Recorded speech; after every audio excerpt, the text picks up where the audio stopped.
कुंभ राशि, आपकी कुल देवी को बांध दिया है इस नाम के एक रिश्तेदार ने, जिस वजह से आपकी जिंदगी तहस नहस हो रही है। सालों पहले जो आपका अच्छा समय चल रहा था, आपके पास पैसा था, घर में खुशियां थीं, सब कुछ आपसे दूर जा रहा है। और ये सब काम किसी गैर का नहीं है, बल्कि आपके किसी खास का है। तांत्रिक क्रिया करके आपकी कुल देवी को आपसे रुष्ट करवा दिया है। आज की वीडियो अंत तक ध्यान से देखना, क्योंकि इस वीडियो को देख करके आपको इस बात की जानकारी हो जाएगी कि ऐसा किसने किया है और इससे मुक्ति का उपाय क्या है, क्या क्या लाभ होंगे। आप ये भी जान पाएंगे कि ज़िंदगी में जो उथल पुथल मची हुई है, ज़िंदगी में जो बदलाव हो रहे हैं, जो बार बार आप असफल हो रहे हैं, उसके पीछे सबसे बड़ा कारण आपकी कुल देवी की अप्रसन्नता है। आज की इस वीडियो में हम बहुत बड़ी जानकारी आपको देने वाले हैं। हम बताएंगे कि आपकी किन गलतियों की वजह से आपकी कुल देवी आपसे रुष्ट हो जाती हैं, और वो तरीके भी बताएंगे जिनके माध्यम से आप अपनी कुल देवी को बंधन मुक्त करा सकते हैं और फिर से उनका आशीर्वाद प्राप्त कर सकते हैं और जीवन में खुशियाँ प्राप्त कर सकते हैं। उन्हें कैसे प्रसन्न करना है, और एक बार फिर से अगर आपने अपनी कुल देवी को प्रसन्न कर लिया, तो मैं डंके की चोट पर कह सकता हूँ कि आपकी सारी खुशियाँ फिर से लौट आएंगी। आपकी ज़िंदगी में जो तबाही मची हुई है, आपके घर परिवार में जो लड़ाई झगड़ा मचा हुआ है, बार बार आपके काम जो बिगड़ रहे हैं, पैसा आपके घर में टिक नहीं रहा है, बार बार स्वास्थ्य संबंधित समस्याएं, मुसीबतें आपका दरवाज़ा खटखटाती रहती हैं, ये सारी समस्याएं तुरंत और तत्काल दूर होने लगेंगी। लेकिन आपको इंसान का नाम जानना होगा, आपकी उसके साथ क्या रिश्तेदारी है, इस बारे में जानना होगा। मैं आपको इस वीडियो में ये सब कुछ बताऊंगा। आपकी ज़िंदगी को खूबसूरत और शानदार बनाने के लिए ये घंटों की मेहनत करके वीडियो मैंने आपके लिए तैयार की है। सारे ग्रहों की स्थिति अध्ययन करके, आपके बारे में सारी जानकारी इकट्ठा करके, उस मेहनत के बाद ही आपको ये वीडियो मिल रही है। इस वीडियो को अंत तक ध्यान से देखना, जिससे जो बातें मैं बताना चाह रहा हूँ उसको आप समझ पाएँ और आपके जीवन में उनका पूरी तरह से लाभ हो, और जो मुसीबतें हैं उसके कारण को आप ख़त्म कर सकें, जिससे आपकी कुलदेवी आपके ऊपर प्रसन्न हो जाएं और हमेशा आपको जीवन में तरक्की देती रहें। आज की वीडियो अंत तक देखने के बाद आपको इस बात का ध्यान लगेगा, आप जान जाएंगे इस बात को कि आखिर ज़िंदगी में समस्या क्या थी, मेरी नौकरी क्यों नहीं लग रही थी, आखिर मेरे व्यापार में मुझे तरक्की क्यों नहीं मिल रही थी। हर चीज़ का तुम्हें तुरंत उत्तर मिलेगा, हर प्रश्न का उत्तर तुम्हें मिलेगा। बस तुम्हें आज की इस वीडियो को अंत तक ध्यान से देखना होगा, हर एक बात को अच्छी तरह से सुनना होगा, समझना होगा और अपने जीवन में उतारना होगा। सबसे पहले जितने भी लोग अपनी कुलदेवी का सम्मान करते हैं, उनको पूजते हैं, उनको मानते हैं, वो वीडियो को एक बार लाइक करके कमेंट में जा करके जय कुलदेवी ज़रूर लिखें, जिससे कुलदेवी माता आपके जीवन में वो तमाम खुशियाँ देंगी जिसके आप हकदार हैं। क्योंकि कुलदेवी अपने कुल को हमेशा उज्जवल बनाना चाहती हैं, उसका हमेशा भला करना चाहती हैं। तो अगर आप कुलदेवी माँ को प्रसन्न कर लेंगे तो समझ लो जैसे माँ बाप आपको आगे बढ़ाने के लिए जी जान लगा देते हैं, कुलदेवी माता भी वैसे जी जान लगा देंगी आपको आगे बढ़ाने के लिए, आपको सफल बनाने के लिए। देखो, कभी कभी हम खुश होते हैं कि हमारे पास पैसा तो है, गाड़ी है, बंगला है, सब कुछ है। लेकिन एक समय जिंदगी में ऐसा आता है जब हम टूट जाते हैं, धीरे धीरे सारे रिश्ते हमसे दूर हो जाते हैं, परिवार में किसी खास इंसान की मृत्यु हो जाती है, साथ ही साथ जो पैसा आपके साथ था वो आपके हाथ से फिसल करके कहीं चला जाता है, निकल जाता है, मतलब आपका हाथ खाली हो जाता है और आप गरीबी की स्थिति में आ जाते हैं। ऐसे समय में एक ही सवाल आता है कि आखिर हमारे साथ ऐसा क्यों हो रहा है। देखिए, इस दुनिया में कई ऐसे लोग हैं जो ये नहीं चाहते कि आपके घर में खुशियां आएं। ये लोग खुद के जीवन में कितने भी दुख आ जाएं, उन दुखों से नहीं डरते। ये इस बात से डरते हैं कि आपकी ज़िंदगी में कहीं कोई खुशी ना आ जाए, और आपकी ज़िंदगी की खुशियों को मिटाने के लिए हर संभव प्रयास करते हैं। कभी कभी इनके प्रयास इतने भयानक होते हैं कि जब आप उनके बारे में सुनेंगे तो आपके पैरों के नीचे की ज़मीन खिसक जाएगी कि आखिर कोई अपना ही इतना निर्दय कैसे हो सकता है। अब हम जानेंगे कि कुल देवी और कुल देवता आखिर होते कौन हैं। पौराणिक समय में जब इंसान अलग अलग धर्मों में बँट रहा था, अलग अलग देवताओं में भ्रमित हो रहा था, तब हमारे पूर्वजों ने एक नियम बनाया था कि कोई भी इंसान अलग अलग देवताओं को अलग अलग नहीं बांटेगा। हर इंसान की अपनी एक देवी होगी, हर समाज की अपनी एक देवी होगी। वो केवल उस देवी की ही आराधना करेगा और वो देवी उसकी कुल देवी कही जाएगी, यानी कि कुल देवी यही हैं। ऐसे ही कुल देवता होते हैं जो कुल के देवता कहलाते हैं। अब आज की कई हजारों पीढ़ियों पूर्व भी हमारे कुलदेवी या कुल देवता हमारे पूर्वजों द्वारा बना दिए गए थे। जब हम धीरे धीरे होश संभाले हैं तो हमारे पिताजी, हमारे दादाजी हमें बताते हैं कि हमारी कुल देवी कौन है, हमारी कुल देवी का मंदिर कहाँ है, कुल देवता का मंदिर कहाँ है। अक्सर आपने देखा होगा कि किसी किसी का घर में जो मुंडन होता है बच्चों का, वो किसी एक स्थान पर होता है, किसी छोटे से मंदिर में, किसी जगह पर। तो वहाँ पर कुल देवी कुल देवता हो सकते हैं या अलग अलग लोगों के अलग अलग जगह पर हो सकते हैं। हमारे घर में कोई स्थान बना होता है, वहाँ पर हो सकते हैं जहाँ हम उनकी पूजा करते हैं। लेकिन अब समय बदल रहा है, ज़माना आगे का है। आज के ज़माने का जो मनुष्य है उससे भक्ति से कोई ज़्यादातर लेना देना नहीं है। वो तो चाहता है कि जो वो काम करे उसका तुरंत उसको फ़ायदा हो, पैसा मिले, शॉर्टकट मिल जाए, हम अमीर बन जाएं। वो जितना हो सके काम करे, पैसा कमाए, क्योंकि उसकी ऐसी धारणा है कि इस दुनिया में अगर पैसा है तो ही हम खुश हो सकते हैं, तो ही हम खुशियाँ खरीद सकते हैं। लेकिन यही इंसान जब टूट कर बिखर जाता है, जब उसकी ज़िंदगी में एक एक करके मुसीबतें आती हैं, पहले तो नौकरी कभी चली गई या दुकान बंद हो गई या व्यापार में बहुत घाटा हो गया या कोई बड़ी बीमारी आ गई, तो बहुत सारा पैसा हॉस्पिटल खा गया। फिर ऐसी ज़िंदगी हो जाती है कि किसी की काली नज़र लग गई या कोई ग्रह दोष हो गया, कोई वास्तु दोष हो गया, ज्योतिषियों के पास जाते हैं, बाबाओं के पास जाते हैं, समाधान नहीं मिलता है। क्योंकि गलती आपसे हुई है तो वो उपाय से कहाँ से जाएगी। आपने अपनी कुलदेवी की पूजा नहीं की, आपने उनका ध्यान नहीं रखा, आपके ऊपर उनका आशीर्वाद नहीं बना, उनका सम्मान आपने नहीं किया। आपकी जो कुल देवी हैं हमेशा आपकी जानकारी उनकी होनी चाहिए, मतलब वो कहाँ हैं, कैसे आप उनकी पूजा करेंगे, ये आपको पता होना चाहिए।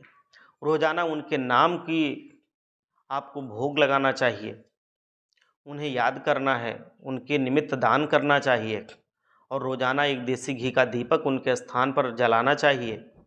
लेकिन दोस्तों, कभी-कभी हमारे दुश्मन कुछ ऐसी चाल चल देते हैं कि हमारी कुलदेवी हमसे नाराज़ हो जाती हैं। आपके साथ भी कहीं ऐसा ही तो नहीं हुआ? आप बात को समझना, इसकी गंभीरता को समझना, जो बात मैं बताना चाहता हूँ इसको ध्यान से समझ लेना। कहीं आपकी कुलदेवी का भी बंधन तो नहीं किया गया है? वीडियो में हम होश उड़ाने वाली सच्चाई बताने वाले हैं, क्योंकि आपकी ज़िंदगी पिछले कुछ समय से काफ़ी नकारात्मक तरीके से बदल रही है। आपको काफ़ी शंका भी हो रही है, लेकिन आपकी शंका अब सच साबित होने वाली है, क्योंकि एक दुश्मन जो आपके घर में तंत्र मंत्र मार रहा है, आपकी ज़िंदगी में बहुत बड़े बड़े काले जादू को अंजाम देने की कोशिश कर रहा है, जिसका परिणाम ये निकल रहा है कि आपकी कुल देवी आपसे रुष्ट हो चुकी हैं। दोस्तों, बात को ध्यान से सुनना। ज़िंदगी में संगति बहुत मायने रखती है। हम जैसे जैसे बड़े होते हैं, कई लोगों से बिछड़ते हैं, कई लोगों से जुड़ते हैं। अब मान लो आपका कोई मित्र है, वो मांसाहार करता है या अंडे खाता है। अब जब आप उसे ऐसा करते देखेंगे तो पहले तो आप खुद को रोकेंगे, लेकिन जब वो बहुत ज़्यादा आपको विवश करेगा तो आप भी जवानी के जोश में वो काम करने लगेंगे। साथ ही साथ बहुत सारे घर ऐसे होते हैं कि जिनके घर में मांस बनता है। एक बात का ध्यान रख लेना, अगर आपके घर में मंदिर है, कुल देवी का स्थान भूलकर भी अपने घर में मांस मदिरा का सेवन मत करना। मंदिर है या कुल देवी का स्थान है, कुल देवता का स्थान है, तो भूल कर भी मत करना, नहीं ऐसा दंड मिलेगा, जीवन बर्बाद हो जाएगा। क्योंकि कुल देवी की कृपा ऐसे लोगों को कभी नहीं मिलती जो मांस का भक्षण करते हैं, क्योंकि ऐसे लोग आसुर्य प्रवृत्ति के होते हैं, निशाचरी प्रवृत्ति के होते हैं, और राक्षसों पर माता कभी कृपा नहीं बरसाती। आपके हाथों द्वारा की गई पूजा भी माता स्वीकार नहीं करेंगी। इस बात का विशेष ध्यान रख लेना। आपके दुश्मन ये बात जानते हैं, क्योंकि वो इस बात को मानते हैं। अगर वो आपकी कुलदेवी को आपसे रुष्ट करवाना चाहते हैं तो सबसे पहले यही योजना बनाएंगे कि आपको बुरी संगति में कैसे फंसाएं, मांस मदिरा का सेवन आपको कैसे करवाएं। अब जब आपको नशे की लत लग जाएगी तो आप अपने घर में ये सब काम करने लगेंगे, और आपकी कुलदेवी आपसे रुष्ट हो जाएंगी, और तरह तरह की मुसीबतें आपके घर में आ जाएंगी। फिर इसी के साथ साथ बहुत सारे लोग ऐसे होते हैं, मेरी बात को ध्यान और गंभीरता से समझ लेना, जो अपने घर की महिलाओं पर बहुत अत्याचार करते हैं। जैसे कि दिन भर काम से थक हार कर घर पर आए तो बहुत बेचैनी हो रही है, गुस्सा लग रहा है, और घरवाली से जरा सी भी गलती क्या हो गई, उसे सुनाना शुरू कर दिया और उसे मारना पीटना शुरू कर दिया। फिर जाकर के माता रानी को ढक देते हैं।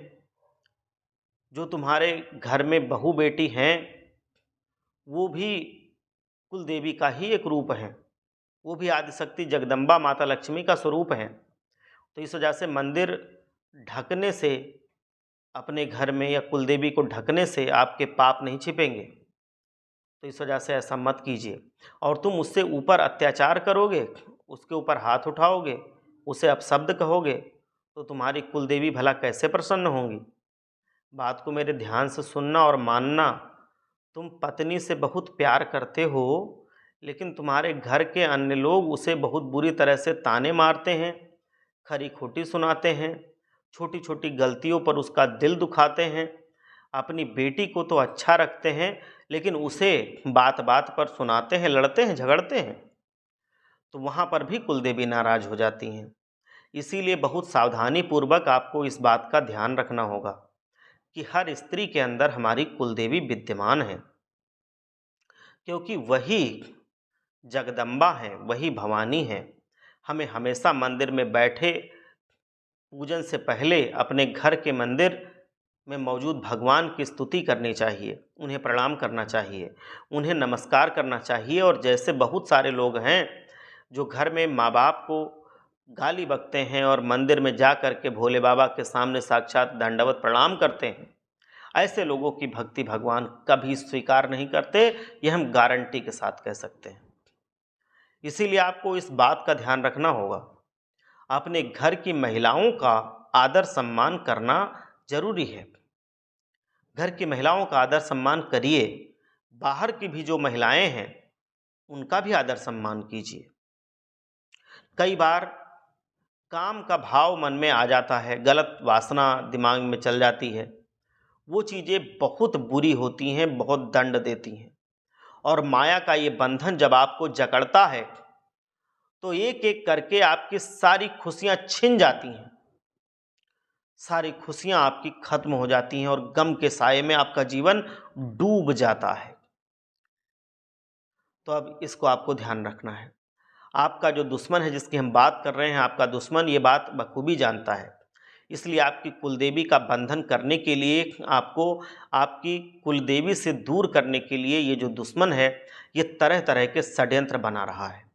सबसे बड़ा षड्यंत्र इसने यही बनाया है कि ये आपको मांस मदिरा के जाल में फंसाएगा।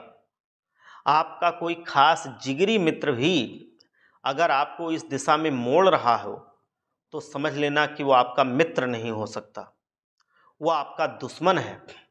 इसी के साथ कई बार कुछ लोग कुछ तांत्रिक क्रिया कर रहे हैं जिससे वो मरे हुए जानवरों का सहारा लेते हैं। चमगादड़ हो गई, चूहा हो गया, बाद में वो लोग क्या करते हैं, चुपचाप इन्हें अपने घर में कहीं कोने में डालकर चले जाते हैं, या इनके बाल आपके घर में फेंक करके चले जाते हैं। अब आपके घर में इस तंत्र से नकारात्मक ऊर्जा प्रवेश करती है, जिस वजह से आपकी कुलदेवी नाराज होकर आपका घर छोड़ करके चली जाती हैं। आपको बहुत सावधानी पूर्वक इस बात का ध्यान रखना होगा कि सुबह शाम आपके घर में सही समय पर झाड़ू पोछा होना चाहिए, क्योंकि आजकल की महिलाएं भी इन चीज़ों को हल्के में लेती हैं, गंभीरता से नहीं लेती। इन चीज़ों में इतनी भागीदारी नहीं दिखाती हैं और यही मुसीबत का कारण है।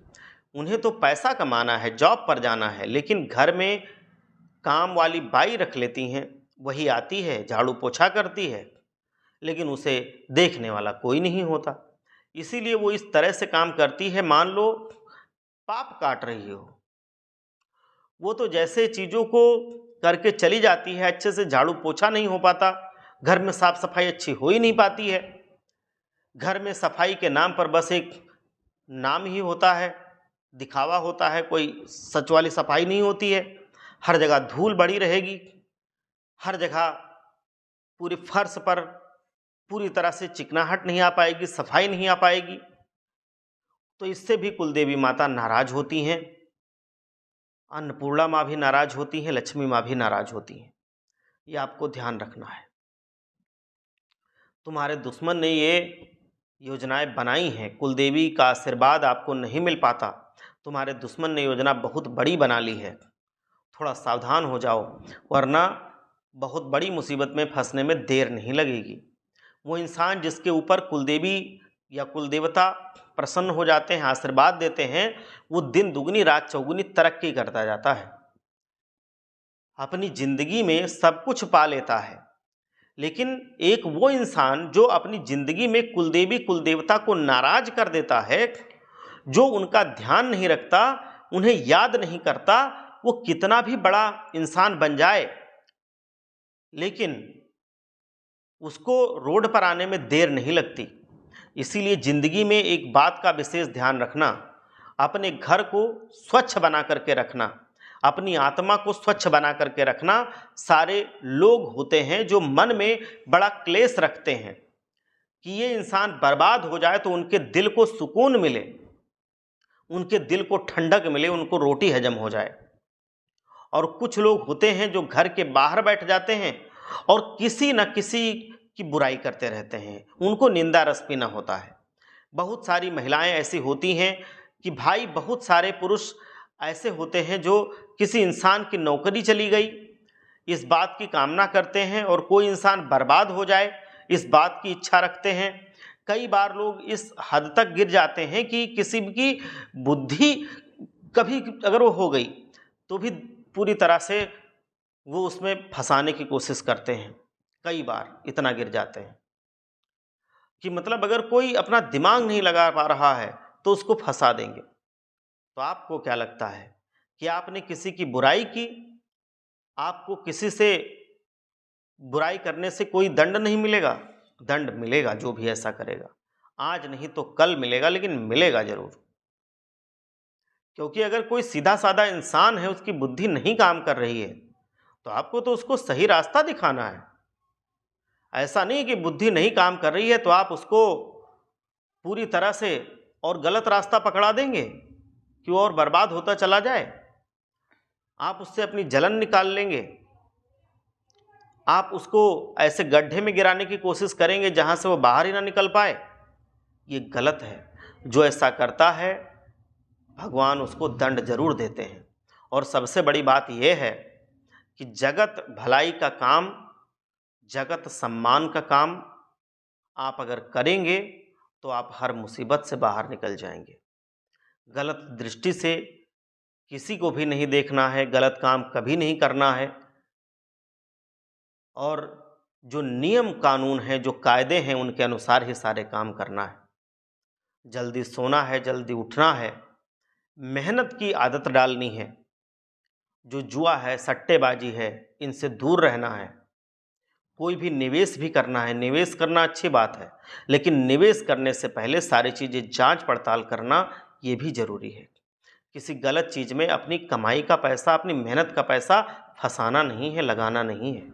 इस बात को भी आपको देखना है, ध्यान में रखना है। ये सारी चीज़ें अगर आप अपने जीवन में अपनाएंगे तो आप अपने जीवन में जरूर खुशियां लाएंगे।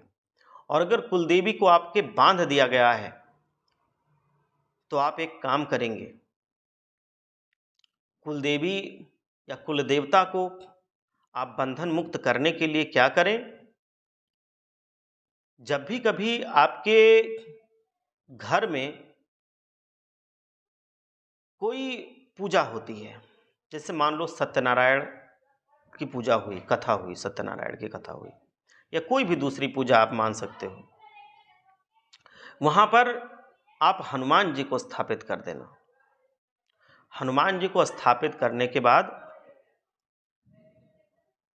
जब पूजा खत्म हो जाए तो हनुमान जी का सिंदूर ले लेना। हनुमान जी का सिंदूर लेने के बाद कुलदेवी कुलदेवता अगर आपके घर में हैं तो बहुत अच्छी बात है, अगर नहीं है तो उनका नाम ले करके उस सिंदूर को, जो आपका ईशान कोण होता है, ईशान कोण पर जाकर के उसको लगा देना और कहना कि बजरंगबली, जिस भी दुश्मन ने हमारे कुलदेवी कुलदेवता को बंधन में किया है, उससे हमारी कुलदेवी कुलदेवता को बंधन मुक्त कराइए। ये हम आपको सौंपते हैं और आज के बाद से हम अपने कुलदेवी कुलदेवता को कभी नहीं भूलेंगे। और ये कामना करते हुए आप वो सिंदूर वहाँ पर लगा दीजिए। फिर देखना कुलदेवी कुलदेवता बंधन मुक्त हो जाएंगे। उसके बाद आप जो भी नया काम करें हमेशा कुलदेवी कुलदेवता का आशीर्वाद लेके ही करें। कुछ भी आपके घर में बनता है कुलदेवी कुलदेवता को भोग लगाइए। कहीं कोई बच्चा आपके घर में परीक्षा देने जा रहा है, कुलदेवी कुलदेवता का आशीर्वाद लेके जाए, हमेशा उसको सफलता मिलेगी। आप भी कोई काम करने जा रहे हैं, कुलदेवी कुलदेवता का आशीर्वाद लेके जाइए, आपको सफलता अवश्य मिलेगी। भगवान भोलेनाथ कुलदेवी कुलदेवता आप पर हमेशा कृपा बनाए रखें। एक बार सच्चे हृदय से जयकारा लगाइए। जय कुलदेवी माँ, जय कुलदेवता।